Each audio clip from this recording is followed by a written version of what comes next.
Welcome back to the workshop. Today I'm going to talk about some of the smaller projects that I've done here in the workshop.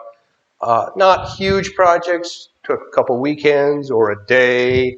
Not a big deal. Some from when I started out, and some later on. And so we'll just cover some of this real briefly. This is just show you some of the smaller projects that one can do, either when they're starting out in woodworking, or if they just want a small project without getting into something the size of the Dutch chest, or a big puzzle cabinet, or a big piece of furniture. When I first started out in woodworking, I went to the big box hobby store and got myself one of these jewelry boxes. You see them over in the aisle. It has all the wood and all these things that look like doll houses or boxes, jewelry boxes, different sizes, different shapes. They're pretty simply made. I'm sure they're made on a machine of sort of a very light plywood or light wood material. And so what I did is I bought one of these. I looked at it. I thought, I'll try to make something like this. And so I did.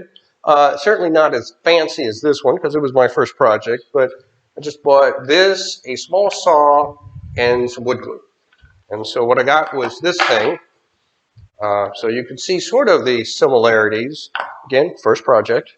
I did originally install the hardware. I do have this hardware, but it just didn't work for me for what I'm using it for now, so I took it off. But it does feature that bottom, the raised bottom, so you do have to be able to put in the base like this, so sort of a floating panel. I did not want to deal with making the feet. These two are both used here in the shop on a regular basis.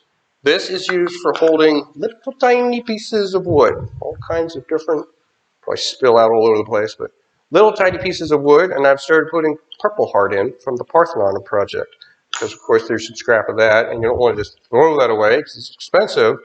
Mainly, it started out with oak and pine pieces. Now it's primarily poplar, a lot of poplar left over from the Apothecary and the tea chest projects, and the different puzzle box projects.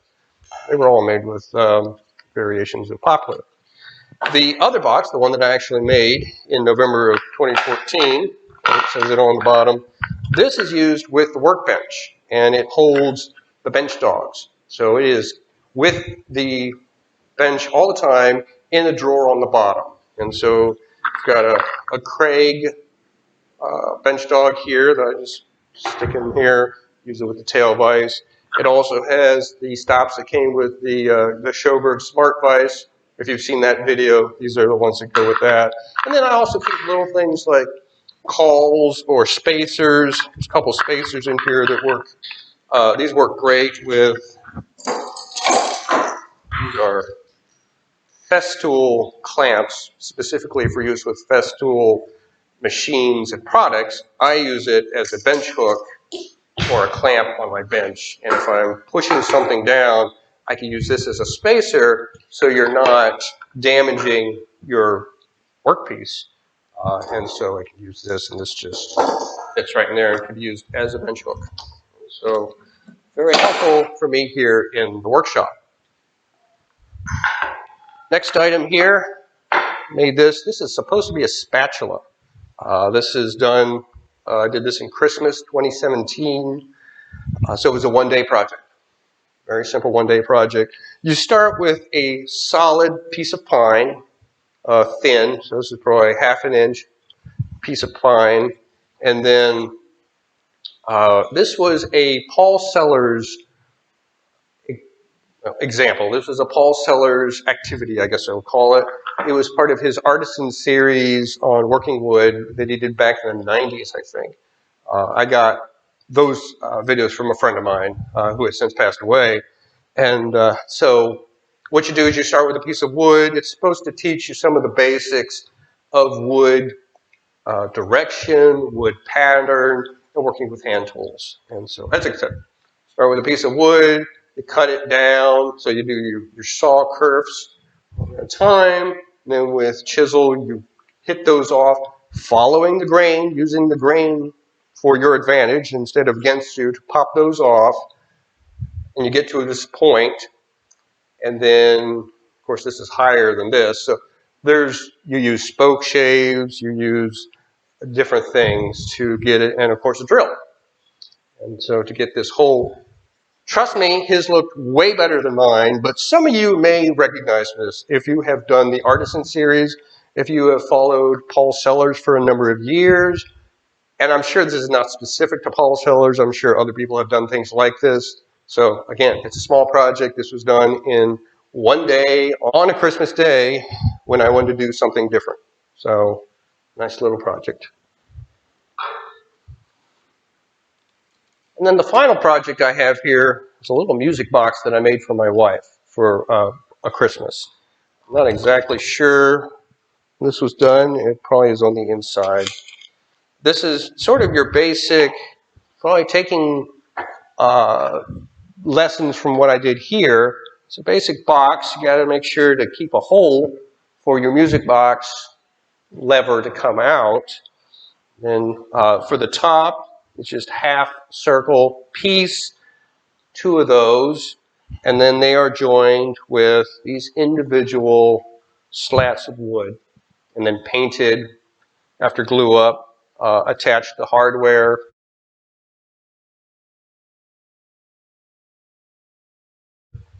And this, there was no set of instructions that I used for this. I just figured this out and I made it. For this, Paul Sellers is what I used. For the boxes, again, I did this completely on my own. Just, I had a model and I made it. So for this was completely, I'm going to say my design and build, but I mean, it's a very simple little thing. Anybody can design this. It's not really that proprietary. You open it up. I've got, got hinges here for the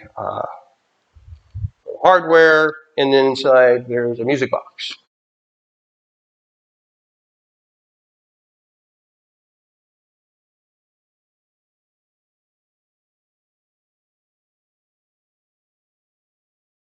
And the music box plays a little tune.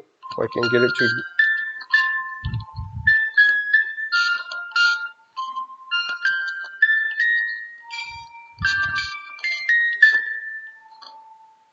I think you see where that's going. So, nice little music box. My wife keeps it on her bureau with other things, and it's a nice little gift. If you want to make something and you don't have, maybe you're starting out, you want to just do something simple. The music box I got from a company that sells multiple music boxes. At the museum I work at, they buy these music boxes on large scale, and so I bought it from them. That was simple for me. And so, and I think I probably made this probably around 2017, 2018, so it would be the same time period as this.